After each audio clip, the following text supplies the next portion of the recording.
Verrell Bramasta beri bunga Natasha Wilona, sebut sang mantan sosok menginspirasi. Diketahui Natasha Wilona menggelar acara talk show bersama para penggemar pada Jumat, tanggal 19 Mei tahun 2023. Beberapa artis juga hadir untuk memberi dukungan kepada Natasha Wilona. Salah satu di antaranya Verrell Bramasta yang hadir seusai acara. Putra Vena Melinda tersebut datang secara tiba-tiba dan membawa bunga untuk Natasha Wilona. "Sebenarnya aku niatnya ngasih dia nggak serame ini, cuman karena aku terlambat datangnya. Jadi ya udah," kata Verrell Bramasta ditemui di kawasan Grogol, Jakarta Barat, Jumat, seperti dikutip dari tribunnews.com. Verrell Bramasta juga memeluk mantan kekasihnya itu di hadapan banyak orang. Menurut Verrell, dirinya bangga pada Natasha Wilona karena sosoknya menginspirasi. "Wanita hebatlah, aku kenal dari zaman Wilona jadi aktris, terus jadi entrepreneur, bisa bikin company sendiri, bisa membagi rezekinya untuk banyak orang. Jadi Wilona adalah sosok yang panutan lah buat aku," ujar Verrell Bramasta.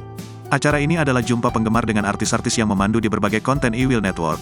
Seperti Al Ghazali, Akina Fathia, Branden Ehan, Elina Jurk, dan masih banyak lagi yang turut hadir.